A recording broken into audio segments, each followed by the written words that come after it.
አየሁ ባይኔ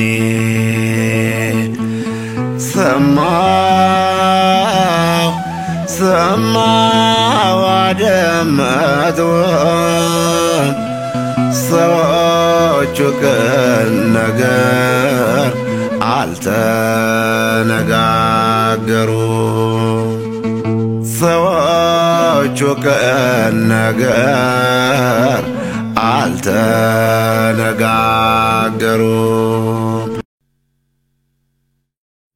በስመ አብ ወወልድ ወመንፈስ ቅዱስ።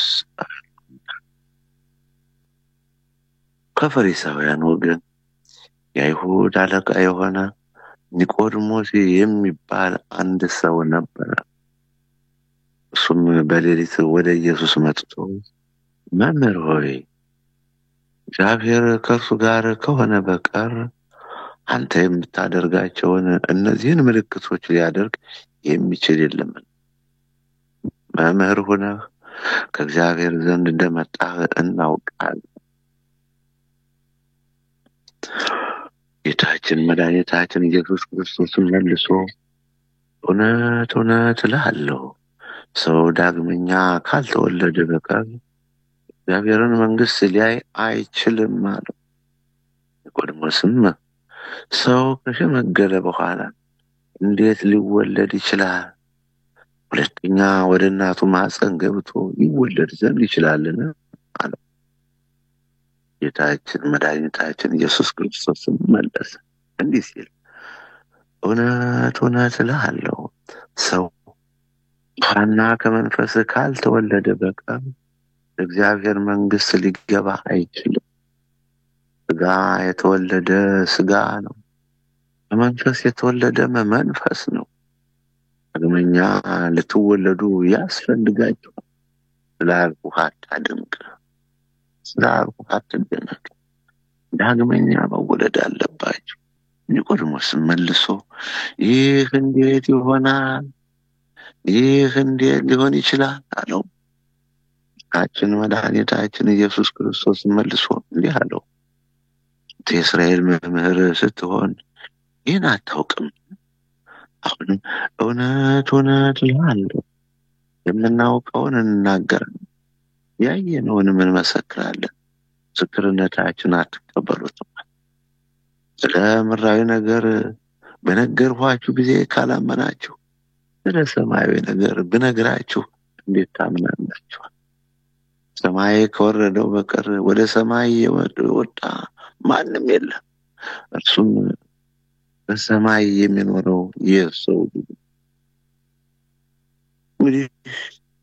እንግዲህ ዮሐንስ በወንጌል መንግሥት እንደጻፈው በዮሐንስ ወንጌል ከምዕራፍ 3 ቁጥር 1 ጀምሮ ነው የተመለከትነው። በሌሊት ወደ ኢየሱስ በሚል ርዕስ እንነጋገራለን። በዚህ ርዕስ ለመነጋገር እኔ በእውቀቴ፣ በጉልበቴ፣ በሀብቴ፣ በውበቴ፣ በወገኔና በዘመዴ እኔ በሆነው ሁሉ በትምህርቴ ቆርጬ ተመልክቼ እግዚአብሔርን ቸርነት ተስፋ በማድረግ የእናንተን ልማም በንባችሁ በጸሎታችሁ እግዚአብሔርን በቸርነቱ በቃሌ ላይ አድርጎ እንደሚያናግረኝ በማመን ርዕሱን አውጥቼ ጀምሬያለሁ። እኔ ቃሉን በቃሌ ላይ አድርጎ ምስጢሩን ይግለጽልኝ። እናንተ ደግሞ እዝነ ልቦናችሁን ከፍቶ ባለመቶ ፍሬ ለመሆን ያብቃችሁ። በንባ በለቅሶ የተገኘውን ትምህርት ቸል ብለን ምሳ በመንገድ ላይ እንደተዘራው ገበሬ ዘሩን ሊዘራ ወጣ፣ መንገድ ላይ ወደቀ። መንገድ ላይ ስለወደቀ ወፎች በሉት። የበረሃውን ስብከት ወፍ እንዳይበላው አደራ አላችሁ። አንዷም እንዳትወድቅ፣ አንዷም ያለ ፍሬ እንዳትቀር። ብዙ ከመጮሄ በፊት ይሄን ልግለጽላችሁ። ወንጌላዊ ማቴዎስ በወንጌለ መንግስት እንደጻፈው ማቴዎስ ወንጌል ምዕራፍ 13 ከቁጥር 1 እስከ 23 ድረስ ከቁጥር 1 እስከ 9 ድረስ ከ9 እስከ 23 ድረስ ገበሬ ዘሩን ሊዘራ ወጣ። ገበሬም ዘሩን ሲዘራ መንገድ ላይ ወደቀ። ያልተለሳለሰው መሬት መንገድ ላይ ወድቋልና ወፎች ለቅመው በሉት። በመንገድ ላይ ተገኝቷል። ለስላሳ መሬት ላይ አልወደቀም። መሬት ላይ ወድቆ ስላልሰደደም አፍቅና ቅጠል አላወጣም፣ ወፎች በሉ። ሁለተኛም ገበሬ ዘሩን ሊዘራ ወጣ። በዘራውም ጊዜ ሁለተኛ ጊዜ የተዘራ ጭንጫ ላይ ወደቀ። ዝናብ ዘነበ፣ ዘሩም ራሰ። ጭንጫ ላይ ወድቋልና ስር የሚሰድበት አላገኘም። ስር ባለመስደዱ ደረቀ። ሶስተኛም ገበሬ ዘሩን ሊዘራ ወጣ። ዘሩንም በዘራ ጊዜ እሾህ ላይ ወደቀ። መሬት አለው፣ ዝናብ ዘነበ፣ ዘሩም በቀለ። እሾህ ላይ በቅሏልና እሾህ አንቆታልና እሾህ ይዞታልና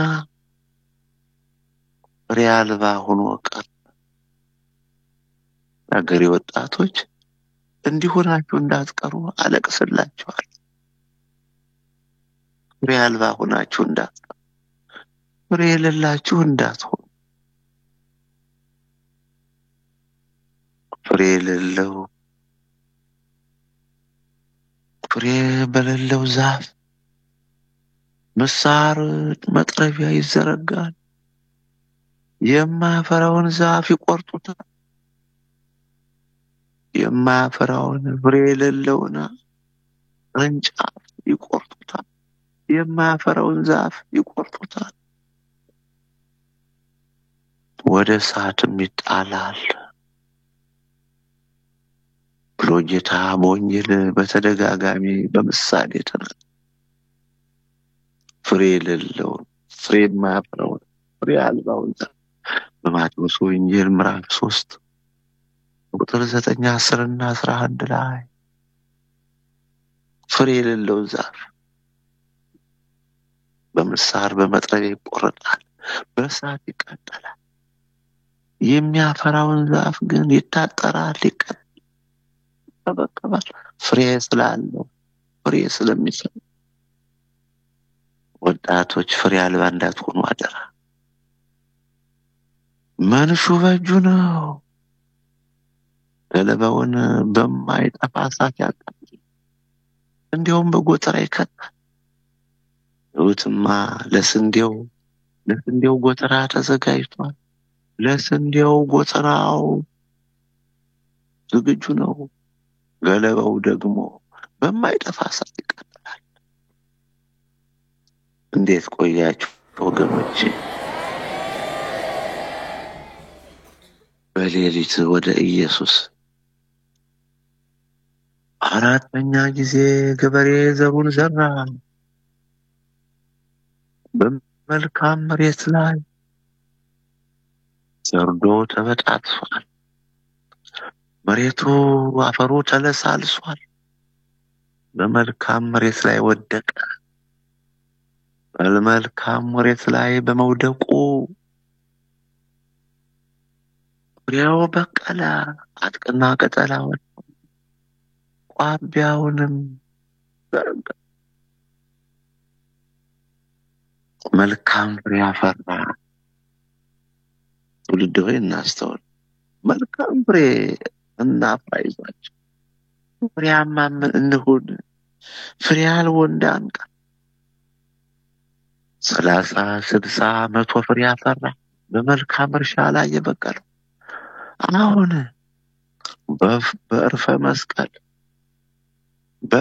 መስቀል ሰርዶ የተበተበውን ልባችሁን ሰርዶ የተበተበው ልባችሁ የኔንም ልጨምረው አይዟችሁ። ሰርዶ የተበተበው ልባችን በዕርፈ መስቀል እየታረሰ ነው። ሰርዶ እየተበጠፈ ነው።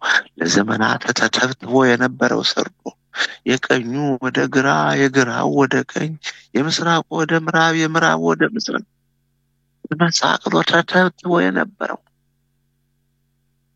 ከቃሉ ጋር ናቸው ወገኖች። ሰርዶ ማለት ኃጢአት ነው። ኃጢአት የተበተበው ልባችሁ። ሰርዶ ማለት ትዕቢት ነው። ቤት ያለቀው ልባችሁ ዘራችን እንዳይበቅልበት፣ የእግዚአብሔር ቃል ብቅ ብሎ እንዳይበቅልበት፣ ፍሬ እንዳያፈራበት። ሰርዶ ማለት ዘረኝነት ነው። ዘረኝነት በጎጥ በወረዳ ተከፋፍላችሁ፣ በዞን በክልል በአውራጃ ተከፋፍላችሁ፣ ሰርዶ ማለት ዘረኝነት።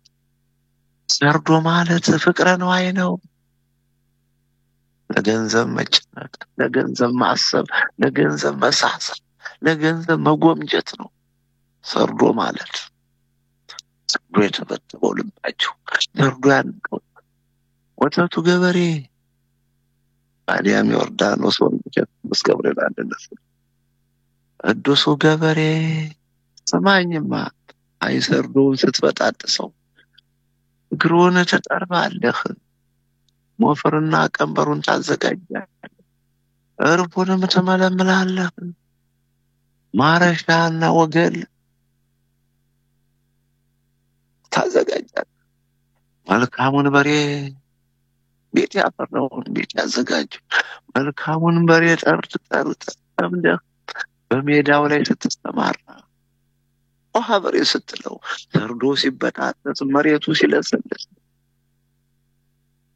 ለህዳር ለታህሳስ ለየካቲት በመከር ላይ ሆነህ አውድማውን ስታፍሰው ስንዴውን፣ ጤፉን፣ ሽምብራውን፣ ባቄላውን ስታፍሰው በለቅሶ ይዘራሉ። በለቅሶ በንባ ይዘራሉ፣ በደስታ ይሰበስባሉ።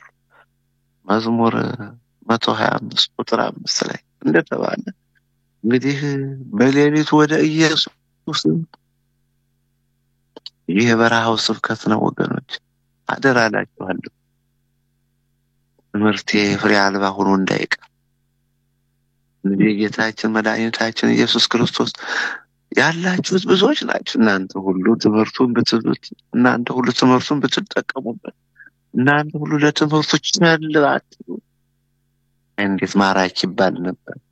ይህን ሁሉ ነፍስ ማርኬ ወደ ጌታ ባቀርብ፣ ይህን ሁሉ ነፍስ ተማርኮ ለጌታ ቅርብ ቢሆን፣ ከጌታው ጋር ቢታረቅ፣ ከፈጣሪው ጋር ቢስማማ፣ እግዚአብሔር ቢጠብቅ፣ ከሰይጣን ማሰሪያ ነፃ ቢወጣ፣ ከዲያብሎስ ተንኮል፣ ከሰይጣን ሽንገላ፣ ከጫቱ፣ ከሲጃራው፣ ከዝሙቱ፣ በረት ከመክፈቱ፣ ከአድመኝነቱ፣ ከዘረኝነቱ፣ ከፍቅረ ነዋዩ፣ ከስስቱ፣ ከመጎምጀቱ ይህ ሁሉ ነፃ ወጣችሁ የተፈታችሁ ብትሆኑ፣ ወደ ጌታ ብትቀርቡ፣ ልባችሁን ለእግዚአብሔር ብታስረክቡ፣ የእግዚአብሔር ምርኮኞች ብትሆኑልኝ ማራኪው የበረሃው መናኝ። ይህ ስም እንዴት ይስማማኝ ነበር! ይህ ስም ይስማማኝ ነበረ። ወተቱ ገበሬ ደንበር ከመድፋት፣ ቅዱሱ ገበሬ ወደ ጠንቋይ ከመሄድ፣ የተዋርሳ ከመውረስ፣ የወንድ ሚስት መድፈር፣ የሴት ባል ከመድፈር፣ ወተቷ ገበሬ የሀገር ቤቷ ቆንጆ፣ እዚህ ሁሉ ንጽህናችሁን ጠብቃችሁ ከኃጢአት ርቃችሁ የተስማ ድምፃ ወይ ተራይ ገጻ ይላል። ይህ ለመናንያን ለመነኮሳት ቢሆንም ግን አሁንም ቢሆን በሚስትህ ብለላ አትመልከት፣ ከባልሽ ሌላ አትመልከት። ይህንን አይነት የመሰለውን ሕግና ስርዓት ጠብቃችሁ ብትኖሩ ማራኪው የበረሃው መናኝ ያሳይ ነበር። ለምን ይህ ሁሉ ነፍስ በጫቱ በሲጃራው በቡናው የደነዘዘው በፍቅረ ንዋይ የፈዘዘው በንዋ ማሐኬት ለድ ብሎ የተኛው እግዚአብሔርን ማሰብ የተሳነው ፈጣሪውን የረሳው ለጣዖት የተንበረከከው የአባቴ አምላክ የእናቴ አምላክ ያለው የደነዘዘው ልቦና ብንን ብሎ ወደ ፈጣሪው ቢቀርብ ማራኪው ያሰኘ ነበረ። እኔ ጋር ናችሁ ወገኖቼ፣ ጋር ናችሁ። ለእኔም እያለቀሳችሁ ነው። እኔ በ21ኛው ክፍለ ዘመን በዚህ ዘመን መፈጠሬ አልተስማማኝም፣ አይመቸኝም። በእርግጥ በእኔ የምትቀኑ እኖራላችሁ፣ በእኔም ብዙ ሰው ይቀናል። በእውነትም እድሌ ያስቀናል፣ እድሌ ያስቀናል። ነገር ግን በታማሚዎች መካከል ሁኜ ሁልጊዜ የታመሙትን ማየት፣ በተቸገሩት ሰዎች መካከል ሁልጊዜ የተቸገሩትን ማየት እንዲህ ያቀማመጣችሁን እዩት ወገኖች፣ አቀማመጣችሁን እዩት። ለምደነው ነው እንጂ እንደ ባህል እንደ ልምድ አድርገነው ሁልጊዜ ዘወትር ስለምናየው አዲስ ነገር ስላልሆነብን እንጂ ድንጋይ ላይ ተቀምጣችኋል። አንገቱን የደፋም አለ፣ የሚያለቅስም እንደኔ ሞልቷል።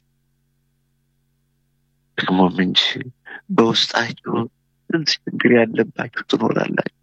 ዶክተር ያሰናበተው አድንም የሚለውን ቃል የሰማ የመዳን ተስፋ የቆረጠ፣ ሌላው ስመለስ መጠጊያ የለኝም፣ እጄ ከየት እገባለሁ፣ እናት የለኝ፣ አባት የለኝ፣ እህት የለኝ፣ ወንድም የለኝ ብሎ ስመለስ የሚገባበትን እያሰበ መግቢያ መጎጆ ስለሌለው መጠጊያ ዘመድ ወገን ስላጣ የሚጨነቅ ሞልቷል።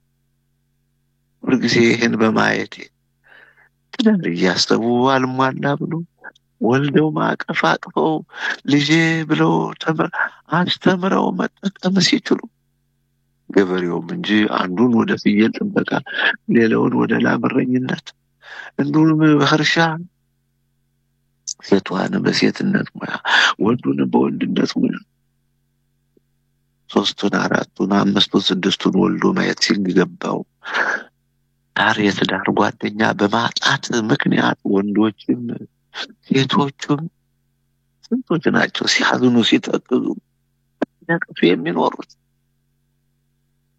ሰው ብቻውን ሊኖር አይገባውምና ረዳት ምትሆን እንፍጠር የሚለው መለኮታዊ ቃል ስላልታደሉት ስላልተሰጠ በዚህ እድል ባለመጠቀማቸው ሲያዝኑ የሚኖሩ ብዙዎች ናቸው።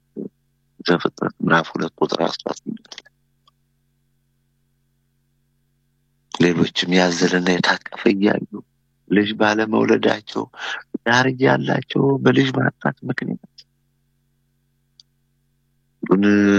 በትከሻው ሌላውን በጀርባው ወይም አንዱን በቀኝ እጁ ሌላውን በግራ እጁ ይዞ ወደ ፈለገው ቦታ ሲወጣና ሲወርድ ልጅ ያለው ምን እናታችን ቅድስት ሐና እርግቦችን አይታ አልቅሳል። ለእርግቦችም እኮ ጫጩት አላቸው አለ። አይዞህ ወገኔ ንገረው አምላከ ቅዱስ ገብርኤል አንተ የፈተና ቦታ በሉት። ዛሬ ዓመት መንታ ወልዳችሁ ትመጣላችሁ። የዛሬ ዓመት በቅፋችሁና በጀርባችሁ አዝላችሁና ታቅፋችሁ ትመጣላችሁ። መቼም ቢሆን የወንቅ እሸቱ ቅዱስ ገብርኤልን አልጠረጥረው። መቼም ቢሆን አምላከ ቅዱስ ገብርኤልን አልጠረጥረው። እነሆ ሌሊት ወደ ኢየሱስ ይላል። እንዴት ቆያችሁ ወገኖች? ጌታችን መድኃኒታችን ኢየሱስ ክርስቶስ ከቢታንያ ወጣ።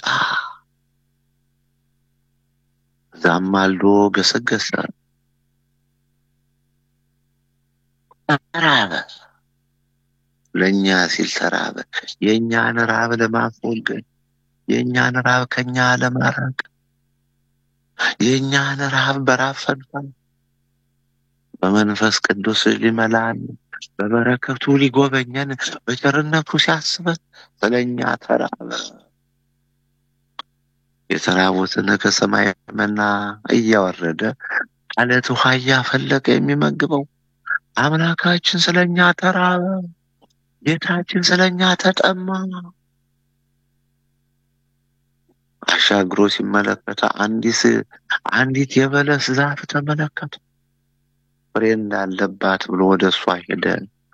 ና ብሎ ሲመለከት ከተንጀረቀቀ ቅጠል በቀር አንድ ፍሬ ያልተገኘባት ጌታችን መድኃኒታችን ኢየሱስ ክርስቶስ በለሷን ረገማት። እንዲህም አለ፣ ለዘላለም ፍሬ አይኑርብሽ፣ ለዘላለም ፍሬ አልባ ሆነሽ ቅሪ፣ ፍሬ አታፍሪ ብሎ ረገማት።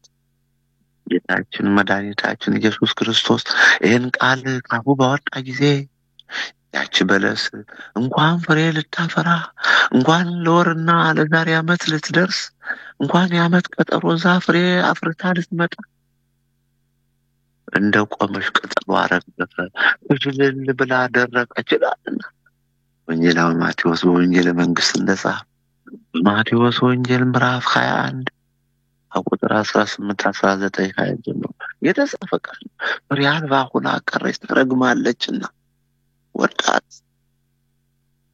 ፍሬ አልባ ሆናችሁ እንዳትቀሩ አደራ።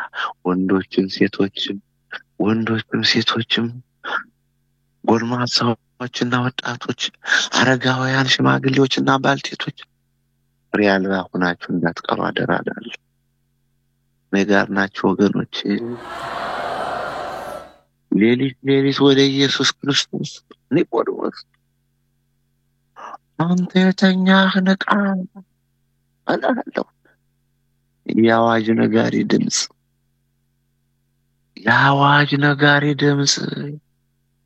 የአዋጅ ነጋሪ ድምፅ በተቀደሰው ተራራ በቅድስናው ስፍራ አንተ የተኛህ ንቃ። በጫት በቲጃራ የተኛኸው፣ በዝሙት የወደቅኸው፣ የሰው በረት የከፈትኸው፣ የሰው ደም ያፈሰስኸው አባቴ አምላክ የእናቴ አምላክ እያለ የሰማይን አምላክ እግዚአብሔርን የካድኸው፣ ለጣዖት የሰገድኸው፣ ለክፉ መንፈስ የተንበረከከው፣ በዛፉ የአባቴ ቆሌ፣ በተራራው የእናቴ ቆሌ፣ በወንዙ በማጀት በከብቶች ለክፉ መንፈስ የተንበረከካችሁ የሰማይን አምላክ እግዚአብሔርን የካዳችሁ አንተ የተኛህ ንቃ። የአዋጅ ነጋሪ ቃል የእግዚአብሔርን መንገድ በምድረ በዳ ጥረጉ፣ ጎዳናውንም በበረሃ አቅኑ። ተራራው ዝቅ ይበል፣ በትዕቢት ያበጠው ተራራው ዝቅ ይበል። በትዕቢት ያበጠው ልብህ፣ በትዕቢት የወጠረው ልብህ፣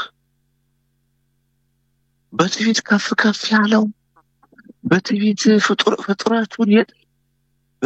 ፍጥረቱን የናቀው ልብህ፣ ወንዶችንም ሴቶችንም መነኮሳትና መነኮሳትን ሽማግሌዎችን የናቀ ሽማግሌዎችን ያዋረደው ልብህ ተራራው ዝቅ ይበል።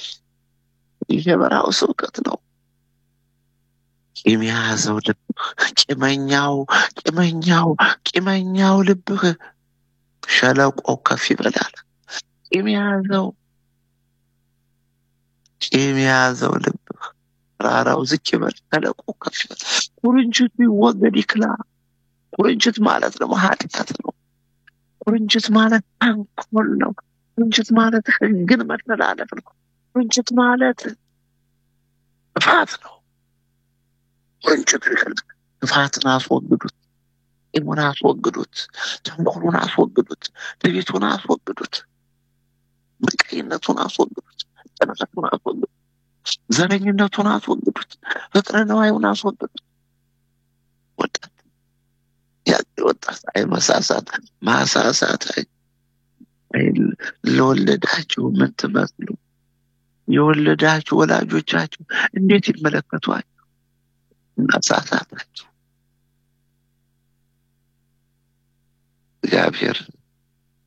እግዚአብሔር ዘመናችሁን ይባርከው፣ ቀናችሁን ያሳምረው። እነሆ ሌሊት ወደ ኢየሱስ በሚል ርዕስ ነው የምንማማር። አንተ የተኛህ ንቃ። ኢሳይያስ ምዕራፍ 40 ቁጥር 3 ላይ ተራራው ዝቅ ይበል፣ ኩርንችቱ ይስተካከል፣ ሸለቆው ከፍ ይበል።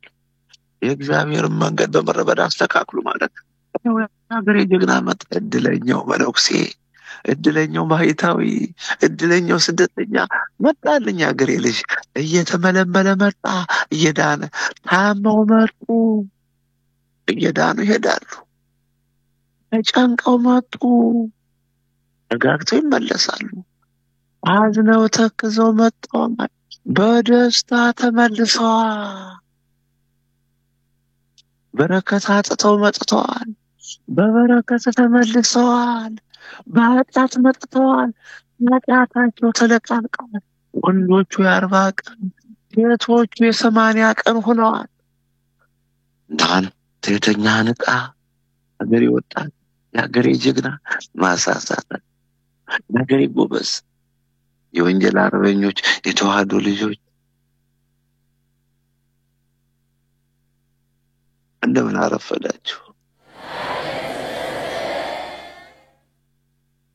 አንተ የተኛህ በጫታ፣ አንተ የተኛህ በሲጃራ፣ አንተ የተኛህ በዘረኝነት፣ አንተ የተኛህ በፍቅረ ነዋይ፣ በመቀኝነት፣ በቅናት የሰውን ቤት በድግምት ያፈረሳችሁ፣ በድግምት የሰውን አይምሮ የተበተባችሁ፣ የሰውን አዝመራ የምትሰልቡ በላዩ ክፉ መንፈስ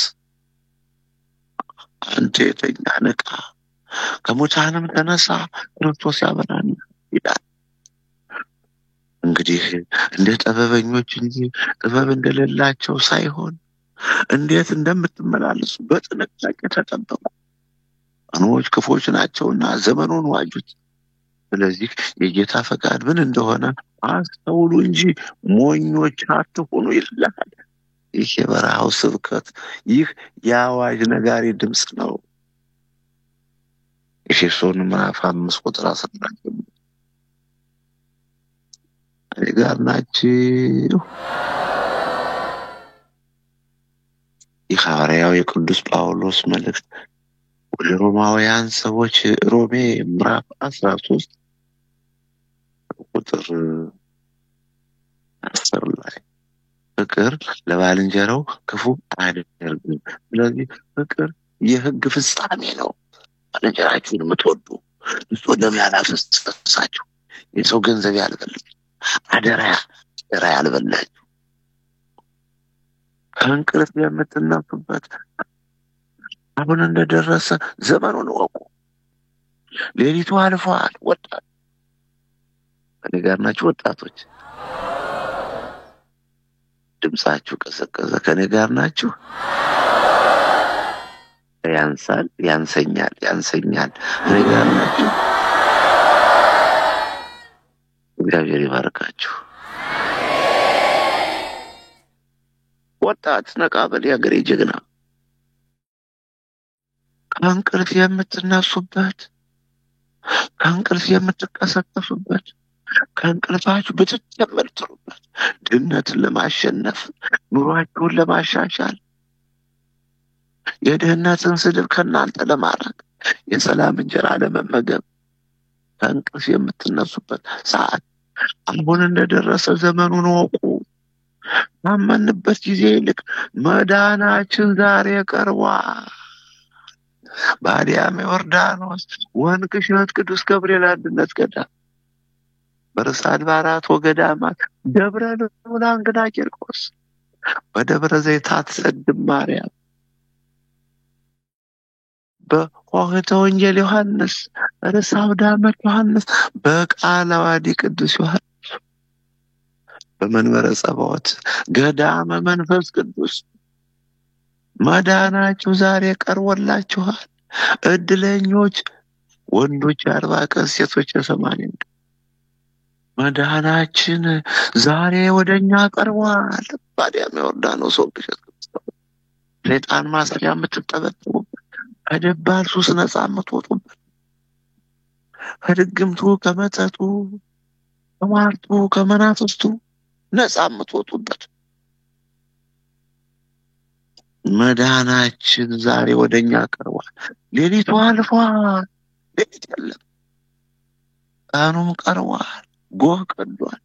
እንግዲህ የጨለመውን ስራ አውጥተን የብርሃን ጋሻ ጦር እንልበስ። በቀን እንደምንመላለስ በአገባብ እንመላለስ። በዘፈንና በስካር አይሁን። መዝፈን ኃጢአት ነው፣ መስከረ ኃጢአት ነው። በገዛ ገንዘባችሁ ሰክራችሁ አትወላዱ። በዝሙትና በመዳራት አይሁን። ዝሙት ክልክል ነው። አንድ ሴት ለአንድ ወንድ፣ አዳምን ለሔዋን ሔዋንን ለአዳም። በክርክርና በቅናት አይሁን። ቅናት ለወንድ በወንድሙ ላይ ቅናት፣ በእህት ላይ ቅናት ክልክል ነው። ነገር ግን ጌታን ኢየሱስ ክርስቶስ ልበሱት፣ ምኞቱንም እንዲፈጽም ለስጋ አታስቡ ይላል ሮሜ ምዕራፍ 13 ከቁጥር 10 ጀምሮ እስከ መጨረሻው ላይ ተመለከቱ። እንዴት አረፈዳችሁ? እንግዲህ ዛሬ ወገኖች ኒቆዲሞስ ሌሊት ወደ ኢየሱስ ለምን ነው ሌሊት የሚሄደው? ምንድነው ሌሊት ያስሄደው? ሌሊት የሄደበት ምክንያት ኒቆዲሞስ ወደ ጌታ ወደ ኢየሱስ ክርስቶስ ሌሊት የሚገሰግስበት ምክንያት ምን ነው? ኒቆዲሞስ ሌሊት የሚሄደው እንዲህ ነው ወገን።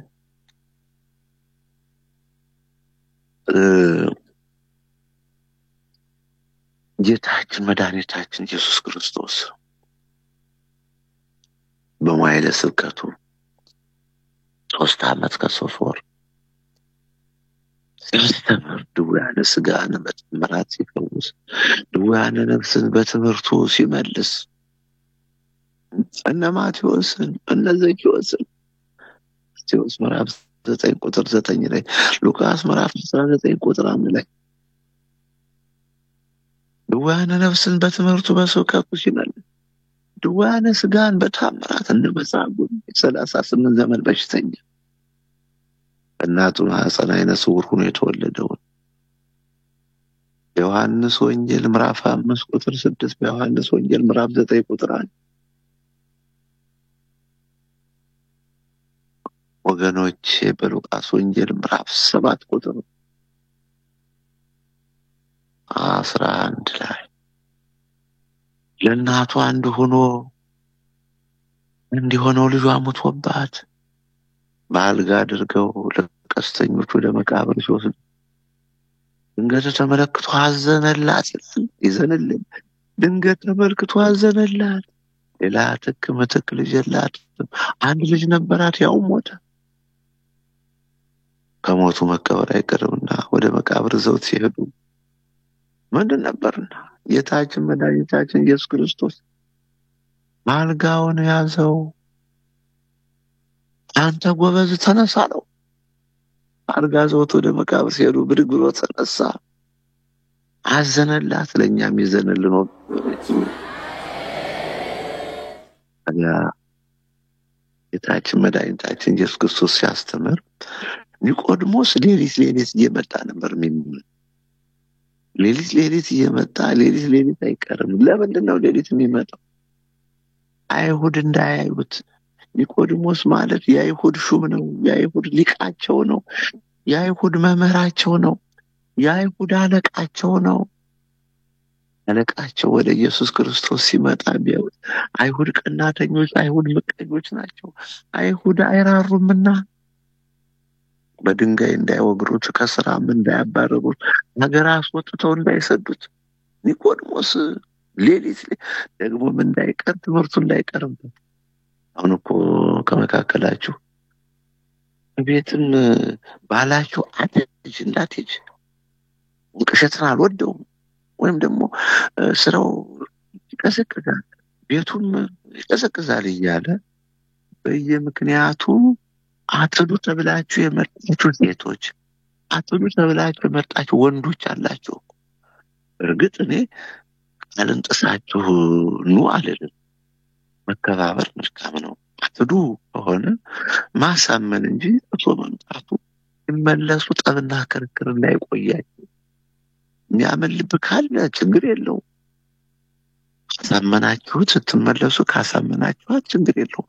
ነገር ግን እኩይ ክፉ ልብ ካለ ግን ቤታችሁ እንዳይፈርስ፣ ክብራችሁ እንዳይነጠቅ፣ በሐዘን በደስታ ፈንታ ሐዘን እንዳይመጣባችሁ መቼም ቢሆን በስምምነት መሆኑ መልካም።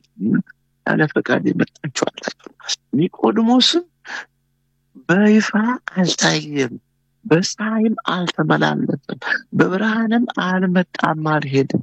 ትምህርቱ እንዳይቀርበት፣ ትምህርቱ እንዳያመልጠው። እናንተም እኮ የወንቅ እሸት ጸበል እንዳያመልጣችሁ ጎረቤት አትዱ ይላል። ባህር ዳር መናኸሪያ ላይ አትዱ ይላል። አዲስ አበባ ቦሌ ዓለም አቀፍ አየር ማረፊያ ላይ አትዱ የሚላል። ባህር ዳር ላይ አትዱ የሚላል። ኢሳ አባይ ላይ ወንቅ እሸት አትዱ የሚላል። የወንቅ እሸት ፍቅር ስቦ የወንቅ እሸት በረከት በተጠሩት ይልቅ መርጦ በተቀደሰው ተራራ ሰብስቧቸዋል። ለዚህ ቀን አብቅቷቸዋል። ለዚህ ድል አድሏቸዋል። ጸበሉ እንዳይቀርባችሁ፣ በረከቱ እንዳያመልጣችሁ ጉዞ ወደ አዲያም ዮርዳኖስ ወንቅ እሸት ቅዱስ ገብርኤል አለ። እንደምን ቆያችሁ?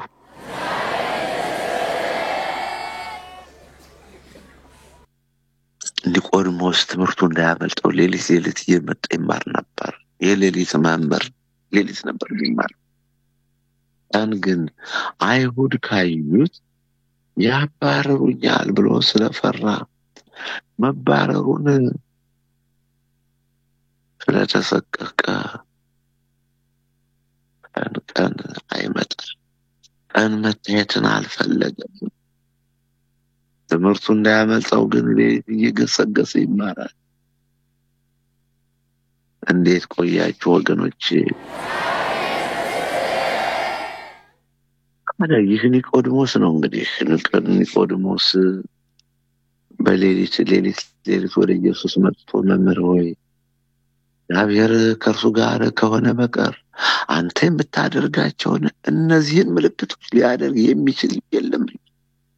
መምህር ሆነህ ከእግዚአብሔር ዘንድ እንደመጣህ እናውቃለን። መምህር ሆነህ ከእግዚአብሔር መጥተሃል። ለምን? የምትሰራው ስራ ማንነትህን ይገልጣል። አንተ ከእግዚአብሔር ተልከህ ነው የመጣኸው። አንተ ከሰማይ ነው የወረድከው። ለዚህ ምስክሩ የምትሰራው ስራ ምስክር ነው። ድውያንን ትፈውሳለህ። ዕውሮች ያሉ፣ አንካሶች ይዘላሉ። ደካማ ትውልድ ሆይ እናስተውል።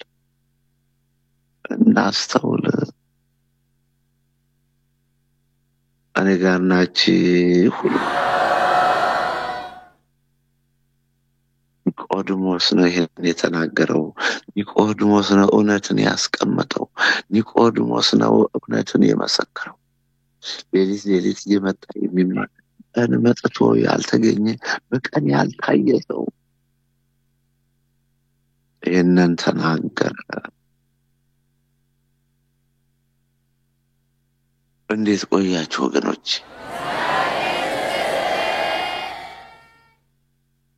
ጌታችን መድኃኒታችን ኢየሱስ ክርስቶስ በፊልጶስ ቂሳርያ በደረሰ ጊዜ የደቀ መዛሙርቱም ሰዎች የሰውን ልጅ ማን እንደሆነ ይሉታል አላቸው። ማን እንደሆነ ይሉታል ብሎ ጠየቃቸው። እነርሱም አንዱ መጥምቁ ዮሐንስ፣ ሁለተኛውም ኤልያስ፣ ሶስተኛውም ኤርምያስ ወይም ከነቢያት አንዱ ነው ይሉታል አሉት። እርሱም እናንተስ ማን ትሉኛላችሁ? ማን እንደሆንሁ ትላላችሁ አለ። ማቴዎስ ምዕራፍ 16 ቁጥር 13። ስምዖን ጴጥሮስም መልሶ አንተ ክርስቶስ የሕያው እግዚአብሔር ልጅ ነህ አለ። ኒቆዲሞስ አይ አንተ ከእግዚአብሔር ከሰማይ እግዚአብሔር የመጣው የምትሰራው ስራ ሁሉ የምታሳያቸው ምልክቶች ሁሉ ታምራቶች ሁሉ ድንቅ ናቸው። ቅዱስ ጴጥሮስ ደግሞ አንተ የክርስቶስ የሕያው እግዚአብሔር ልጅ ነህ አለ። ጌታችን መድኃኒታችን ኢየሱስ ክርስቶስ መልሶ እንዲህ አለው፣ የዮና ልጅ ስምዖን ሆይ ሰማያት ያለው አባቴ እንጂ ሥጋና ደም ይህንን አልገለጸልህም፣ ይህንን ከሥጋና ደም አላገኘኸውም። እኔም እልሃለሁ አንተ ጴጥሮስ ነህ፣ በይህች ዓለት ላይ ቤተ ክርስቲያኔን እሠራለሁ፣ የገሃነም ደጆች አይችሏትም አለ። የመንግሥተ ሰማያት መክፈቻ እሰጥሃለሁ። በምድር ያሰርከው የምታስረው በሰማይ የታሰረ፣ በምድር የፈታው በሰማይ የተፈታ ይሆናል። ያን ጊዜ እርሱ ክርስቶስ እንደሆነ ለማንም እንዳይናገሩ ለደቀ መዛሙርቱ አዘዛቸው። በማቴዎስ ወንጌል ምዕራፍ 16 ከ13 እስከ 20 ድረስ የተጻፈ። እንዴት ቆያችሁ ወገኖች? ነገር ግን ኒቆዲሞስ ይህንንም ተናገረ። በዮሐንስ ወንጌል ምዕራፍ 19 ዮሐንስ በወንጌል መንግሥት እንደጻፈው ከዚህም በኋላ አይሁድን ስለፈራ በስውር የኢየሱስ ደቀ መዝሙር የነበረ የአርማትያሱ ዮሴፍ የኢየሱስ ሥጋ እንዲወስድ ጲላጦስን ለመነ። ጲላጦስም ፈቀደለት። ስለዚህም መጥቶ የኢየሱስ ሥጋ ወሰደ። ደግሞም አስቀድሞ በሌሊት ወደ ኢየሱስ መጥቶ የነበረ ኒቆዲሞስ ንጥር የሚያህል የከርቤና የእሬት ቅልቅል ይዞ መጣ። የኢየሱስንም ሥጋ ወስደው እንደ አይሁድ አገናነዝ ልማድ ከሽቱ ጋር በተልባ እግር ልብስ ከፈኑት። የተሰቀለበትም ስፍራ አትክልት ነበረ። በአትክልቱ ማንም ገና ያልተቀበረበት አዲስ መቃብር ነበረ። ስለዚህ መቃብሩ ቅርብ ነበረና ለአይሁድ ማዘጋጀት ኢየሱስን በዛ አኖሩት ይላል በዮሐንስ ወንጌል ምዕራፍ 19 ከቁጥር 38 እስከ 42 ነው። እንግዲህ ስለ ኒቆዲሞስ ነው ዛሬ የተነጋገርነው። ያስተማረን፣ የመከረን፣ የገሰጸን አምላክ የተመሰገነ ይሁን። የሀገሬ ጀግኖች ጸጥ ብላችሁ ስላደመጣችሁ እኔም አመሰግናለሁ። ያስተማረን፣ የመከረን፣ የገሰጸን አምላክ የተመሰገነ ይሁን። ጨርሻለሁ።